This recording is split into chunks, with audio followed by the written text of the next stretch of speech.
آج گوشت ہی سب کچھ ہو گیا، اس لیے قربانی کی جو برکتیں ملنی چاہیے وہ برکتیں نصیب نہیں ہو رہی ہیں۔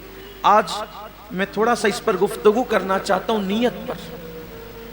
نیت کا بڑا عمل دخل، جیسی نیت ہوگی، آپ نے سنا ہوگا جیسی نیت ہوگی ویسی برکت ہو۔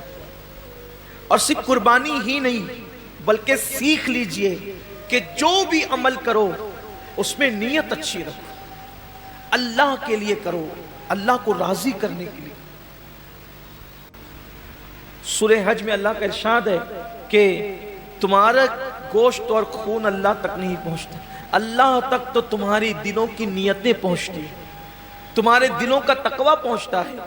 میرے پیارے آقا صلی اللہ علیہ وسلم کے پیارے دیوانوں، آج کل قربانی اللہ ماشاءاللہ اس لیے بھی لوگ کرتے ہیں کہ گوشت کھانے ملے گا۔ گوشت تو ملنا ہی ملنا ہے، گوشت نے جانا کہاں ہے؟ گوشت جائے گا کہاں؟ گوشت تو کھانے، لیکن نیت تو اچھی کرو۔ ہمارے بزرگوں نے فرمایا کہ اعمال سیکھنے سے پہلے اعمال کی نیت سیکھا کرو، اس لیے کہ مومن کی نیت اس کے عمل سے افضل ہے۔ نیت المؤمن خیر من عملہ، مومن کی نیت اس کے عمل سے افضل ہے۔ آپ نے کبھی سوچا کہ ایک کافر 20 سال کفر کر رہا ہے پھر بھی وہ قیامت تک جہنم میں، 20 سال ہی نہیں بلکہ سال بھر بھی کفر کرے تو بھی جہنم میں، 6 مہینہ بھی کافر رہے تو بھی جہنم، اسی حالت پہ مرا تو جہنم میں، ایک دن بھی کفر کیا اور وہ کفر پہ مرا تو جہنم میں۔ کیوں ہے؟ اور مومن ایک دن مومن ہے اور ایمان پہ خاتمہ ہوا تو جنت میں کیوں ہے؟ عمل کی وجہ سے نہیں بلکہ نیت کی وجہ سے۔ کافر کفر پر اس لیے مرا کہ جب تک زندہ رہتا کفر پر رہتا، اس لیے ہمیشہ جہنم میں نیت کی وجہ سے، اور مومن جنت میں اس لیے ہے کہ جب تک دنیا میں رہتا ایمان پر رہتا، ایمان پر رہنے کی نیت اس کو ہمیشہ جنت میں رکھ رہی ہے۔ یہ انسان کی نیت کی اہمیت ہے، یہ انسان کی نیت کی اہمیت ہے کہ رہا تو ایک دن ایمان پر مگر نیت بھی ہمیشہ ایمان پر رہے گا، اس لیے ہمیشہ کی ایمان پر رہنے کی نیت اس کو ہمیشہ جنت میں رکھے گی، اور اس کو ہمیشہ کفر پر رہنے کی نیت اس کو ہمیشہ جہنم کے اندر رکھے گی۔ پتہ چلا کہ نیتوں پر اجر ملتا ہے۔ تو آج مومنوں کو، مسلمانوں کو نیت درست کرنے کی، جانور خریدو تو کتنا گوشت نکلے گا یہ دیکھ کر مت خریدو، بلکہ یہ اللہ کے نزدیک قبول ہوگا یا نہیں قبول ہوگا یہ دیکھ کر کے خریدو۔ آج گوشت ہی سب کچھ ہو گیا، اس لیے قربانی کی جو برکتیں ملنی چاہیے وہ برکتیں نصیب نہیں ہو رہی ہیں۔ آج میں تھوڑا سا اس پر گفتگو کرنا چاہتا ہوں، نیت پر۔ نیت کا بڑا عمل دخل، جیسی نیت ہوگی، آپ نے سنا ہوگا جیسی نیت ہوگی ویسی برکت ہو۔ اور صرف قربانی ہی نہیں بلکہ سیکھ لیجئے کہ جو بھی عمل کرو اس میں نیت اچھی رکھو، اللہ کے لیے کرو، اللہ کو راضی کرنے کے لیے، کوئی اور نیت نہ ہو، خدا کی رضا ہو، رضا الہی کے لیے۔ حدیث پاک میں آتا ہے کہ بنی اسرائیل میں ایک شخص تھا، وہ راستے سے جا رہا تھا، اس نے راستے سے جاتے ہوئے ایک ٹیلا دیکھا، تو لوگ شاید محتاج تھے اس دور کے یا اس علاقے کے، اس نے سوچا کہ کاش اگر میرے پاس ٹیلے جتنا سونا ہوتا تو میں محتاجوں میں تقسیم کر دیتا۔ یعنی اس نے دل میں نیت کی، بس اللہ نے اس دور کے نبی پہ وحی فرمائی، اس سے کہہ دو کہ یہ ٹیلا سونا خیرات کرنے کا ثواب پا چکا، یہ ٹیلا سونا خیرات کرنے کا ثواب پا چکا۔ کیوں؟ اس نے نیت کی ہے۔ اور اگر بندہ سوچے کہ اگر میرے جیب میں پیسے ہوتے تو میں شراب پیتا، اور واقعی اگر ہوتے تو وہ پی لیتا، نیت کی اس نے، تو شراب پیے بغیر اب اس کو شراب پینے کا گناہ لکھ دیا جائے، اس لیے کہ وہ تو ہے ہی اس عمل کے کرنے کا مکمل طور پر اس نے عازم ہے، وہ اس نے عزم کیا ہے، لیکن چونکہ اس کی مجبوری ہے کہ اس کے پاس پیسے نہیں ہیں، اس کے پاس اسباب نہیں ہیں، یعنی کسی عورت کو دیکھے اور چند لوگ وہاں پر موجود اور انسان دل میں سوچے کہ اگر یہ مجمع نہ ہوتا، یہ بھیڑ نہیں ہوتی، یہ رکاوٹ نہیں ہوتی تو میں اس کے ساتھ بدکاری کرتا، فرمایا گیا اس کا شمار زانیوں میں ہوگا، اس لیے کہ اس نے مکمل عزم کیا ہے، اگر وہ رکاوٹ نہ ہو تو وہ کر گزرتا۔ تو وہاں نیت پر نیکی بھی مل رہی ہے اور نیت پر گناہ بھی مل رہا ہے، یعنی نیت سے مراد عزم گناہ پر گناہ بھی مل رہا ہے۔ میرے آقا صلی اللہ علیہ وسلم کے دیوانوں، تو اللہ کے لیے بہت ساری عبادتیں انسان اللہ کے لیے نہیں کرتا، دکھاوے کے لیے کرتا ہے یا کسی اور نیت سے کرتا ہے، تو نیکی کر کے بھی وہ نیک نہیں ہوتا، بلکہ وہ اپنے ذوق میں اپنی فکر میں نیکی کر رہا ہوتا ہے، لیکن اس کا شمار گناہ کرنے والوں میں ہوتا ہے۔ جیسا کہ حدیث پاک ہے، اس کے راوی حضرت سیدنا ابو ہریرہ رضی اللہ تعالیٰ عنہ ہیں۔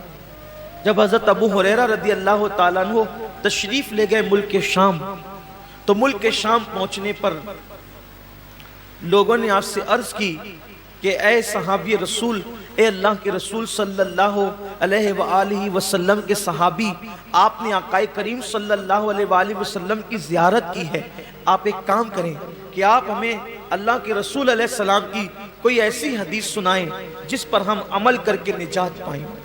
اب بہت دھیان سے سننا آپ لوگ بھی، کہ سننے والے بہت طویل بات نہیں سن رہے تھے، بلکہ کوئی مختصر اور بہت جامع انہیں کوئی مضمون چاہیے تھا۔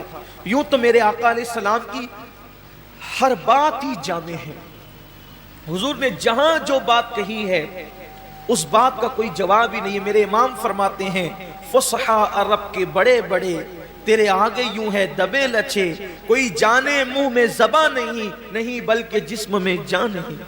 حضور نے جب باتیں کہی ہے تو ان کی باتوں کا کیا کہنا۔ آج بھی آقا علیہ السلام کی حدیث پڑھی جاتی ہے تو انسان پر ایک عجیب سا کیف چھا جاتا ہے۔ جب دوسروں کی زبان سے گفتگو مصطفیٰ سنی جاتی ہے تو ایسا کیف آتا ہے، جب وہ اپنی زبان سے خود اپنی بات کرتے ہوں گے تو اس وقت کیف و سرور کا عالم کیا ہوتا ہوگا۔ تو آقا کریم صلی اللہ علیہ وآلہ وسلم کے صحابی حضرت ابو ہریرہ رضی اللہ تعالیٰ سے اہل شام نے کہا، اے ابو ہریرہ، آپ آقا کریم صلی اللہ علیہ وآلہ وسلم کی کوئی ہمیں ایسی حدیث سنائیں کہ جس پہ عمل کر کے ہم نجات پائیں۔ اب یعنی کہ سنا تو بہت تھا حضرت ابو ہریرہ نے، لیکن اب کوئی ایسی روایت اس میں سے نکالنا ہے جو مختصر بھی ہو اور لوگوں کے لیے راہ نجات بھی ہو۔ اللہ اکبر۔ سیدنا ابو ہریرہ گویا کہ اپنے حافظے پر جو ہے وہ زور دینے لگے کہ میرے پاس جو ذخیرہ حدیث کا میرے حافظے کے اندر ہے ان میں سے کوئی ایک ان کو سنانا ہے۔ لیکن روایتوں میں آتا ہے، راوی بیان کرتے ہیں کہ جیسے ہی حضرت سیدنا ابو ہریرہ رضی اللہ تعالیٰ عنہ کو وہ حدیث یاد آئی، وہ جس کو بیان کرنا چاہتے تھے، حضرت ابو ہریرہ صرف حدیث کا مضمون یاد کر کے بے ہوش ہو کے زمین پہ گر جاتے ہیں۔ امام غزالی رحمت اللہ علیہ لکھتے ہیں کہ مضمون حدیث یاد کر کے حضرت ابو ہریرہ زمین پہ گر گئے۔ جب آپ کو ہوش آیا، لوگوں نے پوچھا، اے ابو ہریرہ کیا بات ہے؟ حضرت ابو ہریرہ فرماتے ہیں، جس حدیث کو سننے کی تم بات کرتے ہو اس کا مضمون میرے ذہن میں آیا تو اسی لیے مجھ پر غشی طاری ہو گئی۔ اور پھر اب حضرت سیدنا ابو ہریرہ رضی اللہ تبارک و تعالی عنہ حدیث بیان کرتے ہیں۔ حضرت ابو ہریرہ رضی اللہ تعالی عنہ فرماتے ہیں، اے اہل شام، تم میرے نبی کا فرمان سننا چاہتے ہو تو سنو، قیامت کے دن کے بارے میں ہم سب کے آقا و مولا مصطفیٰ جان رحمت صلی اللہ علیہ وآلہ وسلم نے فرمایا کہ سب سے پہلے قیامت کے دن اللہ تعالیٰ 3 لوگوں کا حساب لے گا۔ قیامت کے دن سب سے پہلے کتنوں کا حساب ہوگا؟ 3 لوگوں کا۔ اور اللہ کے رسول علیہ السلام نے فرمایا کہ شہید، جو شہید ہوا تھا، یعنی جس نے جام شہادت نوش کیا تھا، شہادت سے بڑھ کر کوئی عمل ہو سکتا ہے؟ اس لیے کہ شہید وہ ہوتا ہے جس نے اپنی جان اللہ کے لیے ختم کر، یعنی جان ہی دے دی اس نے۔ شہید نے قربانی میں تو ہم جانور کی گردن پہ چھری چلاتے ہیں، شہید نے تو اللہ کے لیے اپنی گردن پیش کر دی، شہید نے اپنی گردن پیش کر دی۔ سب سے پہلے شہید آئے گا اور اللہ تبارک و تعالیٰ اس شہید کو اپنی نعمتیں یاد دلائے گا، اور نعمتیں یاد دلا کر کے اللہ تعالیٰ جب اس کو اپنی نعمتیں یاد دلائے گا تو پوچھے گا، اے میرے بندے، میں نے تجھے اتنی نعمتیں دی، اب بتا تو نے میرے لیے کیا کیا؟ شہید عرض کرے گا، مولا تو جانتا ہے کہ تو نے مجھے نعمت دی تو میں نے تیرے لیے اپنی جان قربان کر دی، گلا کٹا دیا، گردن کٹا دیا، اور میں شہید ہو گیا، میں نے جان دے دی تیرے لیے۔ اللہ فرمائے گا تو جھوٹا ہے، اللہ فرمائے گا تو جھوٹا ہے، تو نے اس لیے گردن نہیں کٹائی تھی کہ میں راضی ہو جاؤں، بلکہ تو نے اس لیے گردن کٹائی تھی تاکہ لوگ تجھے بہادر کہیں، لوگ تجھے بہادر کہیں، بہادر کہلانے کی وجہ سے تو نے یہ کام کیا تھا، سو وہ لوگوں نے تجھے کہہ دیا اور میں نے تجھے بہادر کہلوا دیا، اس لیے آج تیرے لیے میرے پاس نہیں ہے کچھ، اور تو نے جس کے لیے عمل کیا تھا اب جا کر کے ان سے صلہ حاصل کر لے۔ گھر کی فریج بھرنے والوں اور گھر کی فریج بھرنے کے لیے قربانی کرنے والوں، یا لوگوں کی جھوٹی شہرت کے لیے قربانی کرنے والوں، ذرا ہوش کے ناخون لو۔ یہاں تو جانور کی گردن پہ چھری ہے، وہاں تو اس نے اپنی گردن کٹائی۔ اللہ فرمائے گا تو جھوٹا ہے، بہادر کہلانے کے لیے شہید ہوا تھا، جس کے لیے تو نے یہ کام کیا تھا جا کے ان سے صلہ حاصل کر، آج تیرے لیے میرے پاس کچھ نہیں ہے۔ اور اللہ فرشتوں سے کہے گا اس بدبخت کو گھسیٹ کر کے جہنم میں لے جاؤ۔ میں یہ نہیں کہتا کہ قربانی کا گوشت گھر میں رکھنا جائز نہیں، پورا بھی رکھ سکتے ہو، لیکن اللہ کے لیے تو کوئی قربانی کرے۔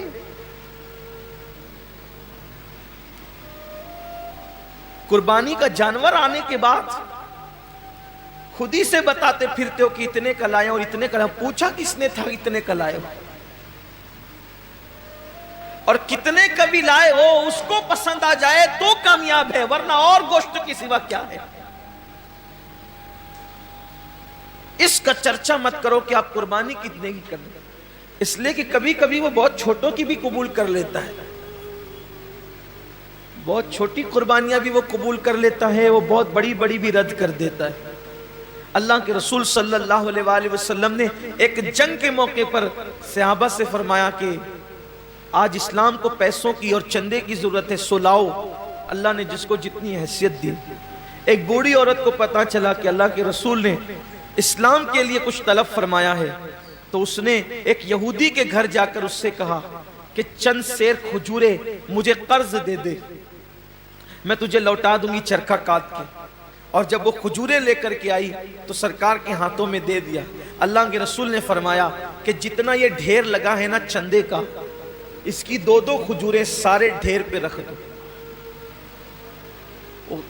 کمیت میں زیادہ نہیں تھی وہ، یعنی کوانٹیٹی میں زیادہ نہیں تھی، بہت مختصر سی کھجوریں تھی، لیکن سب کے صدقے پر، سب کے چندے پر اس کا چندہ ملا کر کے رکھا گیا۔ پوچھا گیا یا رسول اللہ سب کا ایک ایک جگہ رکھا اور اس کا سب پر پھیلا دیا؟ حضور نے فرمایا اس بڑھیا کا اخلاص اتنا ہے کہ اس کے صدقے میں اللہ نے سب کا قبول کر لیا ہے۔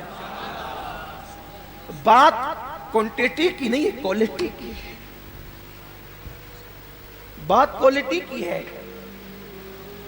اگر آپ 70,000 کا جانور بھی خرید کر کے لائیں، نیت اچھی نہیں ہے تو آپ 7,000 والے سے آگے نہیں بڑھ سکتے، اور 7,000 والے کی نیت اچھی ہے تو وہ 70,000 والے سے آگے ضرور بڑھ جائے۔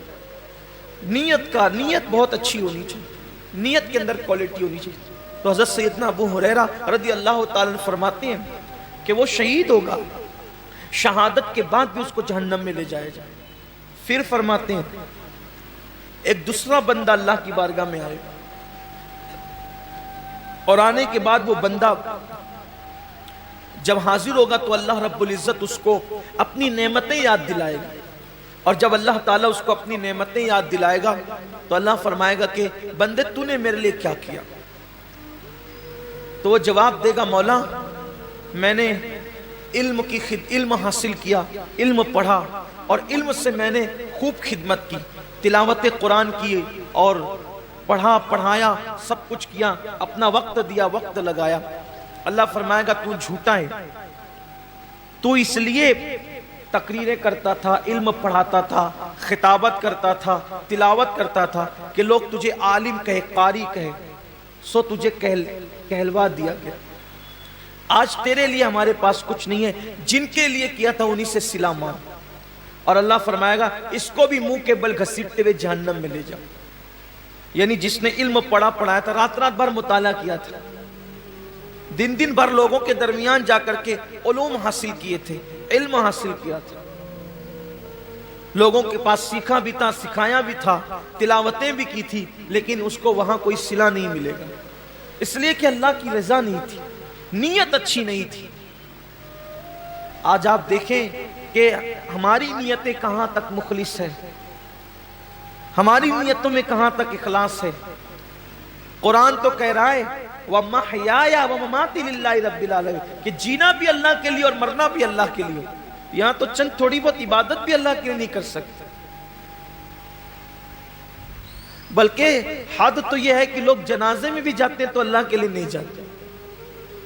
حد تو یہ ہے کہ لوگ الیاذ باللہ جمعہ کی نماز میں بھی آتے ہیں تو لوگ سوچتے ہیں کہ کچھ لوگ مجھے دیکھ لیں کہ میں بھی مسجد میں آیا.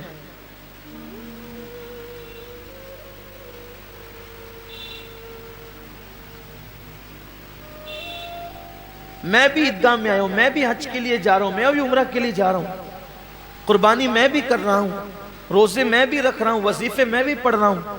سوچو کتنا بڑا سودا، کتنی گھٹیا قیمت پہ لوگ بیچ رہے ہیں. عبادت اللہ کی ہے، صلہ انسان سے لینا ہے. اور انسان کی اوقات کیا ہے کہ انسان کسی انسان کو صلہ دے سکے. اللہ کی عزت کی قسم، ایک مرتبہ لفظ اللہ کہنے کا صلہ پوری کائنات نہیں ہو سکتی.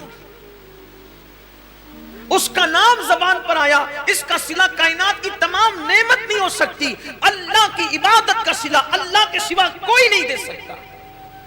تو بندوں کو چاہیے کہ بندے جب اللہ کی عبادت کریں تو نیت خالص کریں اور سوچے کہ بس اللہ مجھ سے راضی ہو جائے. اسی لیے تو جنگ تبوک کے اندر جن صحابہ نے شرکت کی، جنگ تبوک کے اندر جو صحابہ شریک ہوئے تھے ان کو جیش الاسرت کہا جاتا ہے، تنگی والے فوجی. بلکہ وہ تنگی کا حال یہ تھا جنگ تبوک کے اندر، مورخین نے یہاں تک لکھا ہے کہ ایک ایک کھجور کو 8 مجاہدین استعمال کرتے تھے. سیدنا فاروق اعظم کے حوالے سے بیان ہوتا ہے کہ وہ ان کی باری جب آتی تھی کھجور کھانے کی تو چوس کر کے دوسرے کو دے دیتے تھے، کھاتے نہیں تھے کہ ایک کھجور نے تو 8 لوگوں میں استعمال کرنا ہے تو آخر ملے گا کتنا، تو چوس کے دے دیتے تھے اور پانی پہ اکتفا کرتے تھے. سفر لمبا، فوجی زیادہ، تنگی ہے، حتیٰ کہ جانوروں کو باندھنے کے لیے رسیاں نہ تھی تو کچھ خواتین نے اپنی چوٹیاں بھی کاٹ کر کے دے دی کہ اس بالوں کی رسی بنا کر کے جانور کو باندھ دینا. یہی وہ جنگ ہے جس میں صدیق اکبر نے پورا مال لا کے دیا، حضرت فاروق اعظم نے آدھا مال لا کر کے دیا. بڑی تفصیل ہے جنگ، بہت دشواری والا سفر تھا جنگ تبوک کا. ایک صحابی نے اپنے ساتھیوں کو بتایا، توجہ کریں صحابہ کا اخلاص، ایک صحابی نے اپنے ساتھیوں کو بتایا کہ جب اللہ کے رسول کے ساتھ تبوک میں چلے تھے تو بہت دشواریاں تھی، سفر میں جگہ جگہ کٹھنائیاں تھی. یہ تو ان کی زبان سے نکل گیا سفر تبوک کی مشکلات، لیکن اسی بتانے پر پوری زندگی روتے تھے کہ میں نے کیوں بتایا، سفر تبوک کی مشکلات کیوں بتایا، سفر تبوک کی تکلیفیں کیوں بتایا، سفر تبوک کی مصیبتیں کیوں بتایا. لوگ کہتے ہیں آپ نے لوگوں کی ترغیب کے لیے بتا دیا کہ ہم نے اتنی مصیبتیں اٹھائی سفر تبوک میں تاکہ لوگوں کو بھی جذبہ پیدا ہو کہ وہ دین کی راہ میں تکلیفیں اٹھائیں. فرماتے ہیں میں اس پر ڈرتا ہوں کہ میں نے جو سفر تبوک کی تکلیفیں بتائی ہے اللہ مجھ سے ناراض ہو کر کے میرا وہ سفر رد نہ کر دے اور اس کا اجر اللہ تعالیٰ ضائع نہ کر دے. یہ ان کا اخلاص تھا. یعنی اللہ کی راہ میں وہ جو مصیبتیں اٹھاتے تھے اس کو بھی کسی سے بیان کرنے کو خلاف ادب تصور کرتے تھے. اللہ کے لیے جو کیا وہ اس کو چھپانا ہی چاہتے تھے. اللہ کے لیے جو کیا وہ اس کو پردے ہی میں ڈالنا چاہتے تھے تاکہ ان کا اجر ضائع نہ ہو. اور یہاں تو حال یہ ہے کہ کیا اللہ کے لیے ہے اور اس کی تشہیر تو ہونی ہی چاہیے. ابھی آپ دیکھیے گا کہ قربانیوں کے جانوروں کی تصویریں بھی واٹس ایپ پر آئے گی. قربانیاں بھی واٹس ایپ پر آئے گی. بچڑوں کا گھمانا پھرانا بھی واٹس ایپ پر آئے گا. بکروں کی تشہیر بھی واٹس ایپ پر آئے گی. کیا فکر ہے لوگوں کی؟ کیا چاہتے ہیں لوگ؟ کیا اللہ کا دیا ہوا صلہ کم ہے جو بندوں سے صلہ چاہتے ہیں؟ کیا اللہ کی دی ہوئی نعمت کم ہے جو بندوں سے صلہ چاہتے ہیں؟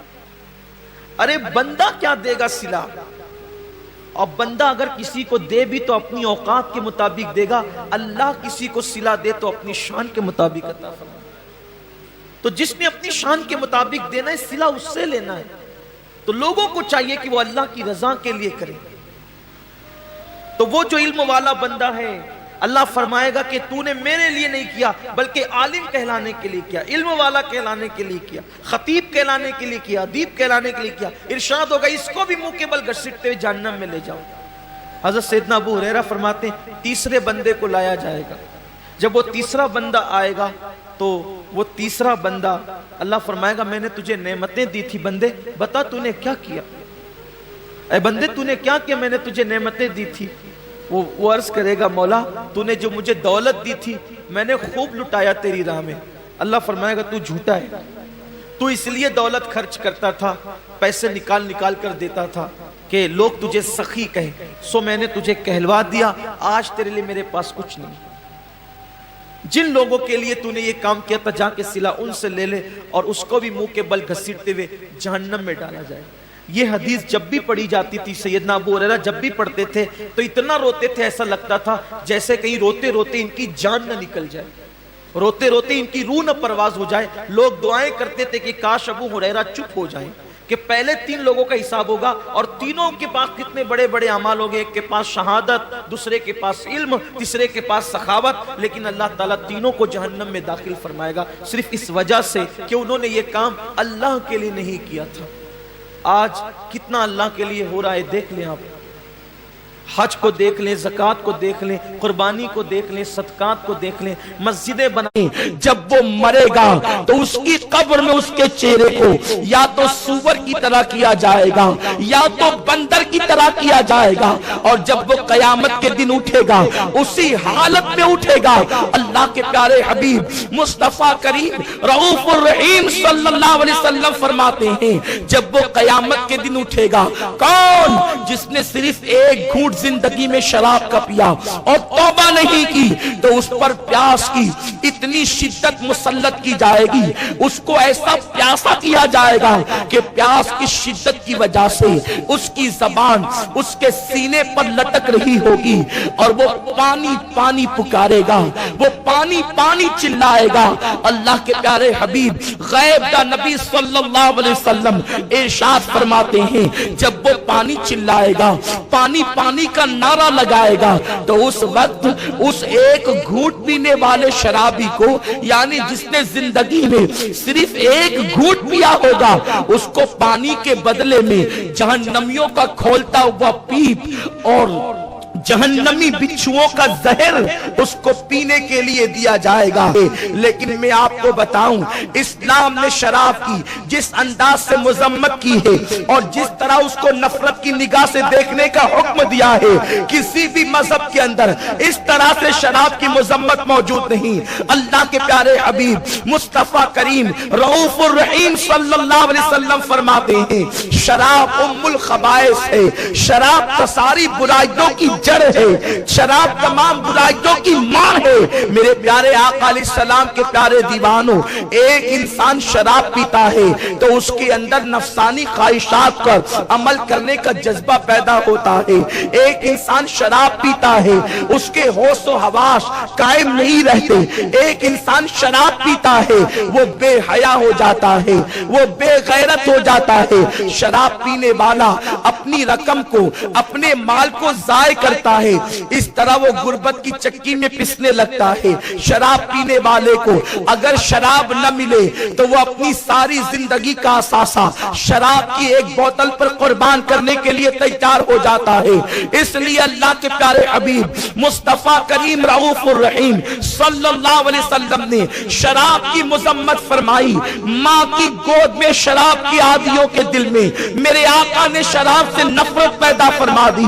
جانتے ہیں آپ اللہ کے پیارے حبیب مصطفیٰ کریم رؤوف الرحیم صلی اللہ علیہ وسلم ارشاد فرماتے ہیں جس نے جان بوجھ کر کے یعنی شراب کو وہ جانتا ہے کہ یہ شراب ہے اور شراب کو جان بوجھ کر کے کسی نے ایک گھونٹ شراب کا پیا ہوگا اور اس کے بعد توبہ کرنے سے پہلے وہ مر گیا ہوگا، یعنی اس نے ایک گھونٹ صرف شراب کا پیا اور توبہ کرنے سے پہلے یعنی توبہ کا موقع نہ ملا، توبہ نہ کر سکا اور وہ مر گیا۔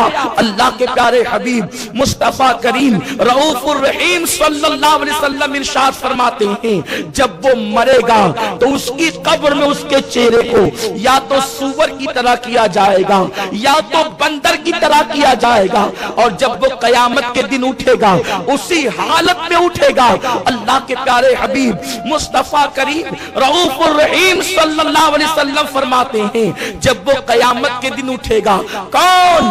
جس نے صرف ایک گھونٹ زندگی میں شراب کا پیا اور توبہ نہیں کی تو اس پر پیاس کی اتنی شدت مسلط کی جائے گی، اس کو ایسا پیاسا کیا جائے گا کہ پیاس کی شدت کی وجہ سے اس کی زبان اس کے سینے پر لٹک رہی ہوگی اور وہ پانی پانی پکارے گا، وہ پانی پانی چلائے گا۔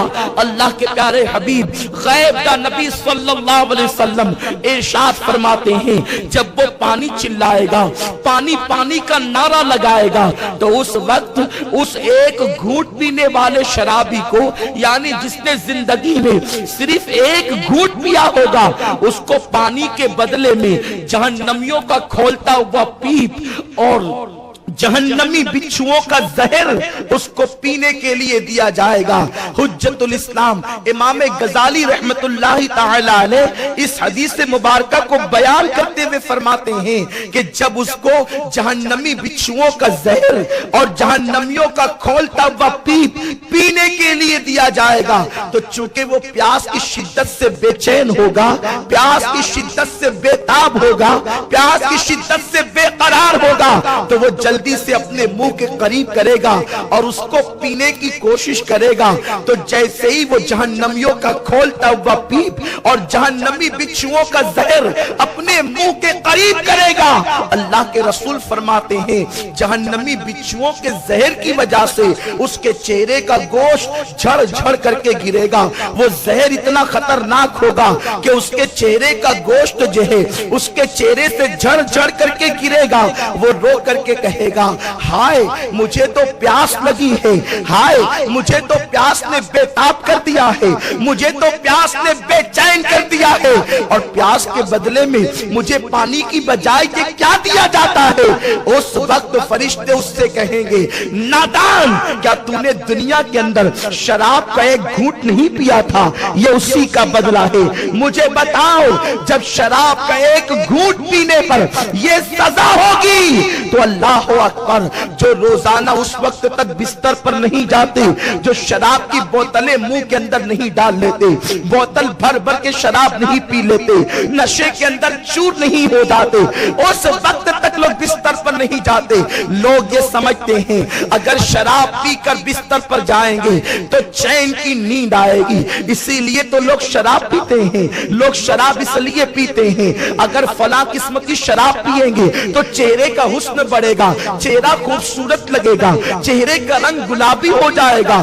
اس طرح سے بہت زیادہ اشتہارات آتے ہیں ٹی وی پر اور پتہ نہیں کس کس انداز سے نوجوانوں کو ورگلایا جاتا ہے اگر اس قسم کی شراب پیو تو اس سے جسم موٹا ہوتا ہے، فربا ہوتا ہے، چہرہ خوبصورت ہوتا ہے، چہرے کا رنگ گلابی ہوتا ہے۔ نادانوں سن لو، کیا تم نہیں جانتے جب کسی جانور کو ذبح کرنا ہوتا ہے تو پہلے اسے خوب کھلایا کھلایا جاتا ہے, اسے خوب پلایا جاتا ہے, وہ بیچارہ جانور سمجھتا ہے کتنی مجھ پہ شفقت کی جا رہی ہے کہ مجھے کھلایا بھی جا رہا ہے, مجھے پلایا بھی جا رہا ہے, مگر وہ نہیں جانتا اس تھوڑی دیر کی غذا کے بعد ہمیشہ کے لیے میری گردن پہ چھری چل جائے گی. اسی طرح سے اگر کوئی شراب پی کر کے اپنے چہرے کو یہ سمجھتا ہے کہ خوبصورت بن جائے گا, ترو تازہ نظر آئے گا, چند لمحوں کی خوبصورتی کے لیے انسان چند بوتلیں شراب کی اپنے حلق کے نیچے اتارتا ہے اور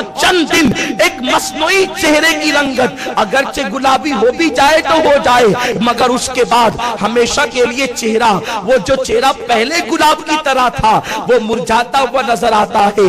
ذرا مجھے بتاؤ تو صحیح, اگر دنیا میں پیاس زیادہ لگ جائے تو انسان پیاس کی شدت سے دم توڑ دیتا ہے, قیامت کے دن تو دم بھی نہیں ٹوٹے گا, قیامت کے دن تو موت بھی نہیں آئے گی. کیسی وہ سزا ہوگی, وہ چہرے کا رنگ, اللہ اکبر, چہرے کا گوشت جھڑ جھڑ کر کے گرنا. اور ایک بات یاد رکھ لو, جو چیز کو اللہ نے حرام کرا دیا ہے اس میں کبھی شفا نہیں ہو سکتا, اس لیے کہ میرے آقا نے ارشاد فرمایا, بخاری شریف کی حدیث ہے, حرام میں شفا نہیں ہے. جب آقا نے فرما دیا حرام میں شفا نہیں ہے تو نہیں ہے. اگر تم شراب پیو گے تو کبھی شفا یاب نہیں ہو سکتے, کبھی صحت مند نہیں ہو سکتے, کبھی تندرست نہیں ہو سکتے, کبھی توانا نہیں ہو سکتے, اس لیے کہ شراب انسان کو انسٹالمنٹ پر تباہ کرتی ہے, شراب انسان کو قسطوں پر مار دیتی ہے,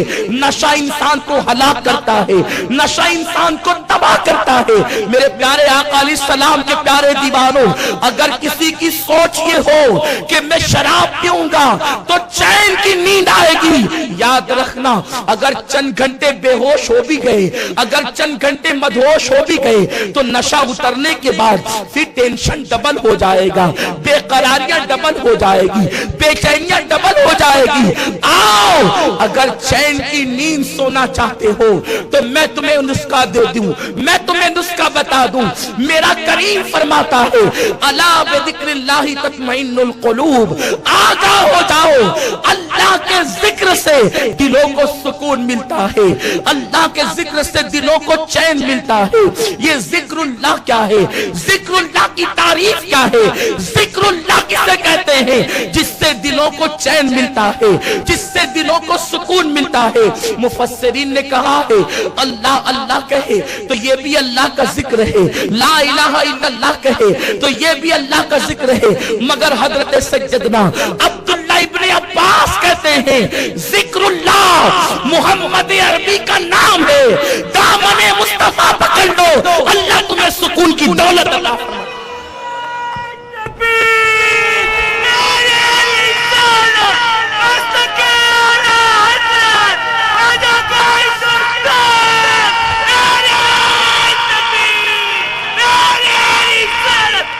جیسے میرے آقا کا نام محمد ہے, احمد ہے, حامد ہے, محمود ہے, اسی طرح میرے نبی کا نام ذکر اللہ بھی ہے. اگر دلوں کا سکون چاہتے ہو تو قدم ناز مصطفیٰ میں آ جاؤ.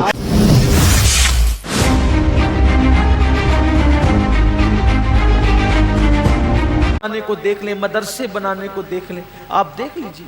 حضرت سیدنا داتا علی حجوری رحمت اللہ علیہ فرماتے ہیں کہ میں نے اپنی کتاب پر چاہا تھا کہ میں اپنا نام نہ لکھوں, کشف المحجوب پر مصنف میں اپنا نام نہ لکھوں, لیکن پھر سوچا اپنا نام نہیں لکھوں گا تو کتاب غیر معتبر ہو جائے گی, پتہ نہیں کس کی ہے, تو اس ڈر سے لکھ دیا کہ معتبر ہو جائے تاکہ لوگ میری بات مان لیں, ورنہ ڈر لگتا ہے کہ کہیں میری کتاب پر میرا نام لکھنے سے اللہ میرا اجر ضائع نہ کرے.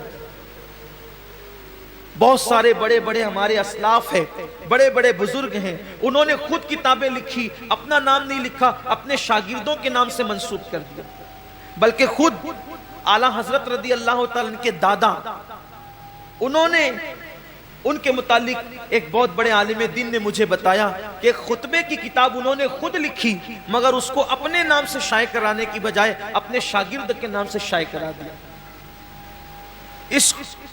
یہ اللہ والوں کی شان ہے کہ اپنے اعمال لوگوں کے نام سے شائع ہو جائیں تاکہ ضائع ہونے سے بچ جائے, کیونکہ اللہ تو دیکھ رہا ہے, صلہ تو اللہ نے دینا ہے. لیکن آج حال یہ کہ انسان یہ چاہتا ہے کہ سب کا کے اعمال ہم اپنے نام کر لیں. اب تو حالت یہ بھی کتابیں خرید کر کے اپنے نام سے چھپائی جا رہی ہے. لوگ لکھنے والے باصلاحیت لوگوں کو اللہ ماشاءاللہ پیسے دے دیتے اور وہ مسودہ خرید لیتے ہیں اور اپنے نام سے شائع کرا دیتے. میں کہاں اللہ والوں کی وہ ذات کہ اپنی کتابیں دوسروں کے نام سے شائع کرا دی تاکہ اجر ضائع نہ ہو, اور اب کہاں حالات یہ کہ دوسروں کی کتابیں اپنے نام سے شائع کرا دی, دوسروں کے کلام اپنے نام سے شائع کرا دی. اس کا مطلب اخلاص رخصت ہو رہا ہے. لوگوں کے نزدیک اللہ کی رضا کی اہمیت نہیں رہ گئی, لوگوں کے نزدیک رضا الہی کی اہمیت نہیں رہ گئی. اور اللہ رب العزت اپنے محبوب سے فرما رہا ہے وَمَحْيَايَ وَمَمَاتِي لِلَّهِ رَبِّ الْعَالَمِينَ. حبیب اعلان کر دیے کہ زندگی بھی خدا کے لیے ہے اور موت بھی خدا کے لیے. اور یاد رکھنا, اپنی گفتگو کو سمیٹتے ہوئے کہہ رہا ہوں, جس کام میں اللہ کی رضا ہوگی یا اللہ کی رضا کی نیت ہوگی, جس کام میں اخلاص ہوگا, اس کام میں اللہ رب العزت کی رضا شامل ہوگی, تو اس میں اللہ کی طاقت اور قوت بھی شامل ہوگی. جس کام میں خلوص ہوگا اس کام میں خدا کی طاقت بھی شامل ہوگی. اس سلسلے میں ایک روایت بیان کی جاتی, اس میں میں اپنی گفتگو ختم کروں گا. دین کے دائی اس کو خاص طور پہ سنیں. دائیان دین کے لیے بہت اہم چیز ہے.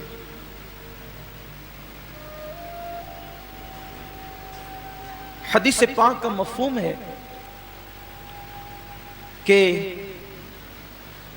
بنی اسرائیل میں ایک عابد رہتا تھا, عبادت گزار.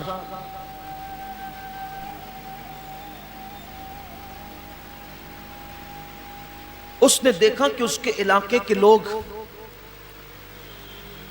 ایک درخت کی پوجا کرتے ہیں, درخت کی عبادت کرتے ہیں. اس کو احساس ہوا کہ میرے اللہ کے ہوتے ہوئے غیر اللہ کی عبادت کوئی کیوں کرے. تو سوچا کہ یہ درخت ہی کاٹ دوں تاکہ شرک کی جڑیں کٹ جائے. کڑاڑی جو ہے وہ کندھے پہ رکھی اور کندھے پہ کڑاڑی رکھ کر کے نکلا. اب شیطان کو کب گوارا تھا کہ شرک ختم ہو یا شرک کا خاتمہ ہو. شیطان تو گمراہی, کفر و شرک, گناہ, بے باکی, وہ تو فواحشات عام ہی کرنا چاہتا ہے. تو وہ آیا. اب یہاں دھیان سے سننا, بہت غور سے سننے کی بات. شیطان آیا اور اس نے آ کر کے پہلے اس کو یہ کہا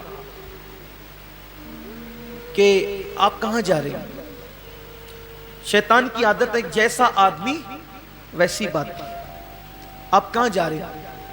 اس نے کہا یہ درخت ہے, لوگ اس کی عبادت کرتے ہیں, شرک کرتے ہیں, میں اس کو کاٹنے جا رہا ہوں تاکہ لوگوں کو شرک سے نجات مل جائے. اس نے کہا میں تجھے جانے نہیں دوں, اپنا اپنا کام کرو, جاؤ. اس نے کہا میں جاؤں گا. کہا کہ میں جانے نہیں دوں گا. اس نے کہا میں جاؤں گا.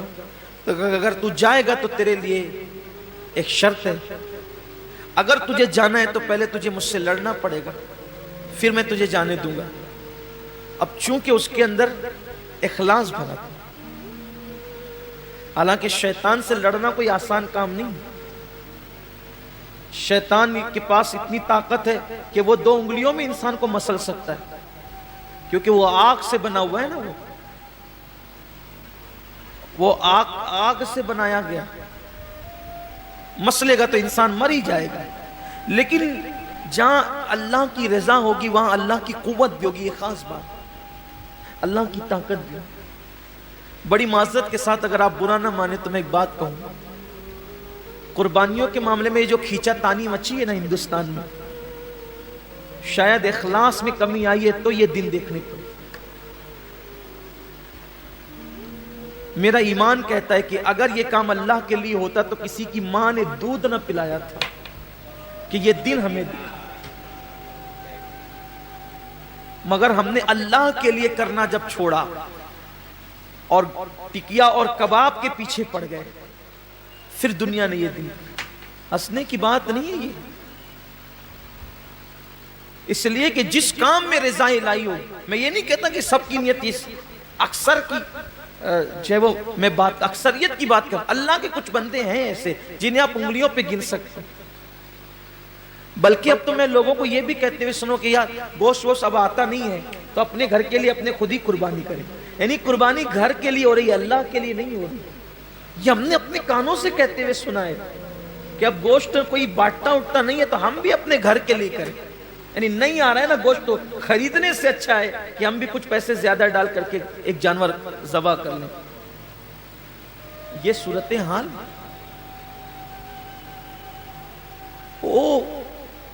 اللہ کی رضا کا والے جو کام ہوتے ہیں پھر اس میں قدرت کی قوت شامل ہوتی ہے۔ اگر آج بھی مسلمان توبہ کر کے مخلص ہو جائیں، مجھے اللہ کی ذات سے امید ہے، دیکھیں ابھی حالت بدلیں گے،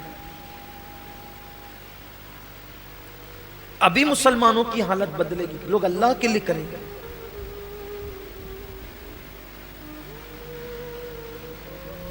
تو شیطان نے کہا کہ مجھ سے تجھے لڑنا پڑے گا تب تو جائے گا۔ اس نے کہا ٹھیک ہے میں لڑنے کے لیے تیار ہوں۔ دونوں کشتی لڑنے لگے، اس عابد نے شیطان کو پچھاڑ دیا، اس کے سینے پہ بیٹھ گیا، یعنی اللہ نے اس میں اتنی طاقت دے دی، شیطان کو پچھاڑ دیا۔ شیطان کسی سے نہیں ہارتا سوائے مخلصین کے، صرف وہ اخلاص والوں سے ہارتا ہے۔ بڑا بڑا پہلوان اس کے نزدیک کوئی اہمیت نہیں رکھتا، اس کے نزدیک سب سے بڑا پہلوان مخلص ہے، یعنی اللہ کے لیے کام کرنے والا ہے۔ وہاں دبلے پتلے کا اعتبار نہیں ہے، وہاں سب سے بڑی طاقت اخلاص کی طاقت ہے۔ کیونکہ جب اس نے کہا تھا کہ میں بیٹھ کر تیرے بندوں کو بہکاؤں گا ورگلاؤں گا، تو اللہ نے فرمایا تھا جا تجھ پر میرے مخلص بندوں پر تیرا وار نہیں چلے گا، میرے مخلصین پر تیرا وار نہیں چلے گا، یعنی اہل اخلاص کو تو نہیں بگاڑ سکتا جو میرے لیے زندگیاں گزارتے ہیں۔ تو پچھاڑ دیا۔ اس نے کہا نہیں دوبارہ پھر مقابلہ ہو، دوبارہ پھر پچھاڑا، پھر نہیں سہبارہ پھر مقابلہ ہو، تیسری بار پھر پچھاڑ دیا۔ اب جب تینوں بار شیطان ہار گیا، اب دیکھو کیسے حملہ کیا۔ شیطان جب تینوں بار ہار گیا تو اب عابد نے کہا اب تو میں جا سکتا ہوں، اب تو میرا حق ہے جانے کا۔ اس نے کہا دیکھو ایک اچھی بات کہ تم غریب آدمی دن بھر پیسہ کماتے ہو، رات کو عبادت کرتے، اگر یہ کمانے کی محنت سے اور مصیبت سے آپ کو نجات مل جائے تو آپ دن بھر عبادت میں گزار سکتے ہو۔ اگر تم یہ کام نہیں کرو گے، ان کو ان کے حال پہ چھوڑو، ان کو ان کے حال پہ چھوڑو، اگر تم یہ کام نہیں کرو گے تو تم سے پوچھ تھوڑی ہوگی۔ تمہارے بستر میں تکیے کے نیچے روزانہ تمہاری ضرورت کے مطابق جتنا تم کماتے ہو 2 درہم تمہیں مل جائیں گے۔ مست دن بھر 1 درہم خرچہ کرنا، 1 درہم میں کھانا پینا اور دن بھر عبادت کرنا، کتنی عبادت ہوگی؟ یا تو دن بھر کماتے ہو پھر رات میں تھوڑی سی عبادت کرتے ہو، یا تو دن بھر عبادت ہوگی۔ جاؤ واپس لوٹ جاؤ، 2 درہم ملا کریں گے۔ یہاں پتا چلا شیطان کو دن بھر کی عبادت منظور ہے، شیطان کو دن بھر کی عبادت منظور ہے، مگر دین کی تبلیغ منظور نہیں ہے ایک لمحے کی۔ دن بھر کی عبادت اس کو منظور ہے مگر دین کی تبلیغ ایک لمحے کی منظور نہیں، کیونکہ وہ جانتا ہے کہ عبادت کرنے والوں نے اگر کتنی بھی عبادت کر لی جائے گا تو اکیلا ہی جنت میں جائے گا، لیکن اگر کوئی دین کی تبلیغ کرتا ہے تو پوری قوم کو جنت میں لے جائے گا۔ اسی لیے اس کو دین کی تبلیغ منظور نہیں ہے۔ وہ تبلیغ کرنے والوں کو، دین کی طرف بلانے والوں کو، دین کے لیے محنت کرنے والوں کو بہت دشمن کی نظر سے دیکھتا ہے۔ تو کہا کہ دن بھر کماتے ہو، 2 درہم ملیں گے، 1 درہم صدقہ کرنا، 1 درہم کھانا، دن بھر عبادت کرنا۔ لیکن یاد رکھیں ایک منزل ایسی آتی ہے، میں نے اپنے قائد اپنے امیر سے یہ بات انہوں نے مجھے بطور نصیحت کہا تھا، میں نے سنی ہے۔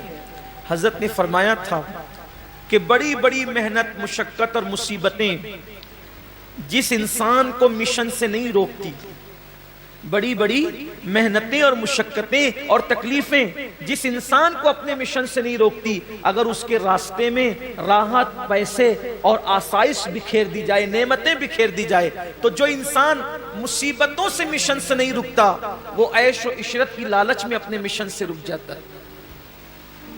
اسی لیے اللہ کے رسول علیہ السلام اپنے صحابہ سے کہتے تھے، اے میرے صحابہ، مجھے میرے چلے جانے کے بعد دنیا سے تم پر یہ خوف نہیں کہ میرے بعد تم مشرک ہو جاؤ گے، میرے بعد میری امت مشرک ہو جائے گی، مجھے اس کا خوف نہیں ہے، خوف اس کا ہے کہ میرے بعد میری امت دنیا کی محبت میں مبتلا ہو جائے گی، مال و دولت کی محبت میں مبتلا ہو جائے گی، لوگوں کے دلوں کے اندر دنیا کی محبت رچے گی، مال و دولت کی محبت رچے گی، لوگ دنیا دار ہو جائیں گے۔ اور دیکھ لو آج لوگ الحمدللہ مشرک نہیں ہوئے، لیکن بہرحال لوگ دنیا داری میں مصروف ہو گئے۔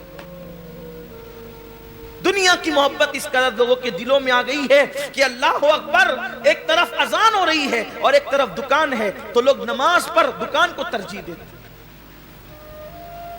کیا وہ حسین اور خوبصورت دن تھے جب اذان ہوتی تھی تو مسلمانوں کی دکانیں یہ کہہ کے بند ہو جاتی تھی، گاہکوں کو کہہ کے کہ ابھی واپس جاؤ، نماز کے بعد آنا۔ جب تک مسلمان یہ کہتا تھا واپس جاؤ نماز کے بعد آنا، تب تک مسلمان کی دکان پہ کبھی مندی نہیں منڈلاتی تھی۔ جب سے مسلمان کی دکان کا حال یہ ہے کہ اب تو دکان چھوڑ کے نماز جانا تو دور کی بات ہے، بند کر کے جانا تو دور کی بات ہے، مسلمان تو اب گیم بھی کھیلتا رہتا ہے مگر نماز کو نہیں جاتا، فری بیٹھا ہوا ہے تو بھی نماز کو نہیں جاتا۔ اب دکان چھوڑ کے بیچارہ کیا جائے گا؟ جو گیم چھوڑ کے نہیں جاتا، جو کرکٹ چھوڑ کے نہیں جاتا، جو دوستوں کی بارات چھوڑ کر نماز کے لیے نہیں جاتا، وہ دکان چھوڑ کر کے کیا کیا؟ ہم نے تو ایسے بھی بزرگوں کی زندگی پڑھی ہے کہ کسی نے آ کر کے خبر دی کہ بیٹے کا انتقال ہو گیا ہے، تو کہا ابھی نماز کا وقت ہے بعد میں دیکھیں گے، ابھی نماز کا وقت ہے بعد میں دیکھیں گے۔ بلکہ یہ تو نماز ہے، نماز۔ ایک بزرگ کے بیٹے کا انتقال ہو گیا اور آپ جا رہے تھے امام اعظم کی بارگاہ میں علم حاصل کرنے کے لیے، تو انہوں نے فرمایا کہ ابھی میں پڑھنے جا رہا ہوں، تم جا کر اس کو دفن کر دو۔ یہ بھی بزرگوں کی زندگی میں انہوں نے علم دین کو اتنی اہمیت دی، انہوں نے نمازوں کو اتنی اہمیت دی۔ یہاں تو حال یہ کہ اہمیت دین کو ہے ہی نہیں، دنیا ہی دنیا، دنیا ہی دنیا، دنیا ہی دنیا۔ بلکہ اب تو عبادت بھی کرتے ہیں دنیا کے لیے، نماز بھی لوگ اس لیے پڑھتے ہیں کہ نماز پڑھوں گا تو تھوڑا مالدار ہو جاؤں، حج کروں گا تو مالدار۔ بلکہ یہ بھی ہے کہ فلاں بزرگ کی فاتحہ کرنے سے مال ملتا ہے، مال زیادہ آتا ہے، تو اسی نیت سے لوگ، میں نے بہتوں کو دیکھا ہے 11ویں اس نیت سے کرتے ہیں کہ 11ویں کرنے والے جلدی مالدار ہوتے ہیں۔ واہ رے واہ، بڑے پیر کی 11ویں کو کتنا سستے میں بیچا تم نے۔ لوگ مجدد الفسانی کے یہاں اس لیے جاتے ہیں،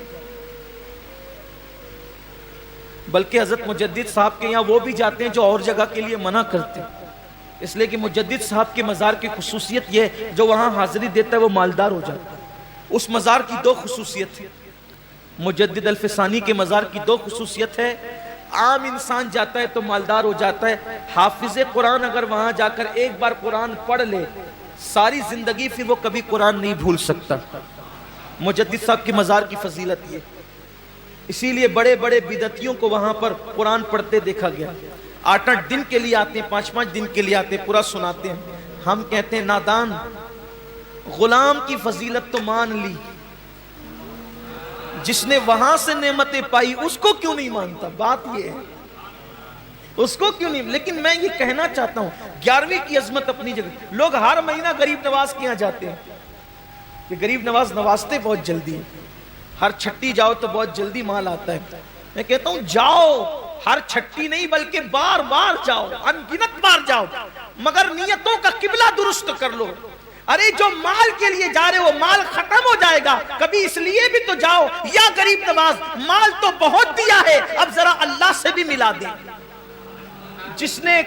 جس نے بختیار کو قطب الدین بنایا ہے وہ ہمیں بھی تو کچھ بنا سکتا ہے، جس نے صابر علاء الدین بنایا وہ ہمیں بھی تو کچھ بنا سکتا ہے، جس نے نظام الدین بنایا وہ ہمیں بھی تو کچھ بنا سکتا ہے۔ بات اتنی ہے کہ بختیار گئے ہی تھے قطب الدین بننے کے لیے تو ان کو قطبیت عطا کر دی گئی، نظام گئے تھے نظام الدین بننے کے لیے ان کو وہ بنا دیا گیا۔ ہم جاتے صرف بیٹی کے رشتے کے لیے، بیٹے کے رشتے کے لیے، بچوں کے لیے، بھائیوں کے لیے اور روزی مانگنے کے لیے، تو ہمیں اتنا ہی کچھ ملتا ہے۔ حالانکہ وہ لوگ جب لوگ مجھ سے یہ کہتے ہیں نا کہ حضور سے کہنا کہ میری بھی جھولی بھر دیں، تو مجھے تکلیف ہوتی ہے۔ تو کیا اور تیری جھولی کیا؟ ارے جیسا سخی ہے ویسا مانگ۔ یہ کیوں کہتے ہو کہ ہماری جھولی بھر دو؟ جھولی چھوٹی ہوتی ہے اور ان کی عطا بڑی ہوتی ہے۔ جھولی بھرنے کی بات مت کرو، ارے وہاں سے تو خدا ملتا ہے، وہاں سے جنت ملتی ہے۔ اس نے جھولی کی بات، جھولی چھوٹی، چھوٹے دامن کو جھولی کہتے ہیں، اس لیے جھولی کی بات مت کیا کرو، بلکہ یوں کہا کرو یا رسول اللہ آپ شان والے، مجھے اپنی شان کے مطابق عطا کریں۔ اور ہم تو یہ کہتے ہیں یا رسول اللہ میں کیا، میری اوقات کیا، میری جھولی کیا، میرا دامن لاؤں گا تو میں اپنی طاقت کے مطابق لاؤں گا، دامن بھی دو اور جھولی اور دامن بھی عطا کرو، دامن بھی عطا کرو اور دامن میں بھیک بھی عطا کرو، دامن بھی دو دامن میں بھیک بھی عطا کرو۔ میں دامن لاؤں گا تو اپنی اوقات کے مطابق لاؤں گا، آپ دامن دیں گے تو اپنی شان کے مطابق دیں گے، تو دامن بھی شاندار ہوگا اور دامن کی بھیک بھی شاندار ہوگی۔ تو جیسا سکیے ویسا انسان دنیا ہی میں پڑا ہوا ہے۔ لوگوں کو چاہیے کہ وہ خدا کی رضا حاصل کرے، رسول کی رضا حاصل کرے، اللہ رسول ملے تو کائنات کی ہر چیز مل جائے۔ یہ اللہ والے یہی تھے، یہ اتنے مخلص تھے کہ بس یہی چاہتے تھے۔ تو بات ختم کرنے لگا ہوں، دور نہ چلی جائے بات، کہ اس عابد سے کہا کہ 2 سکے تمہیں ملا کریں گے، دن بھر عبادت کرنا، 1 درہم صدقہ کرنا۔ اس نے سوچا یار یہ بات تو اچھی کہتا ہے، پہچانا نہیں کون ہے، بات تو اچھی کہتا ہے، یعنی کہ شیطان کی عادت ہے توڑی پانی کرنا۔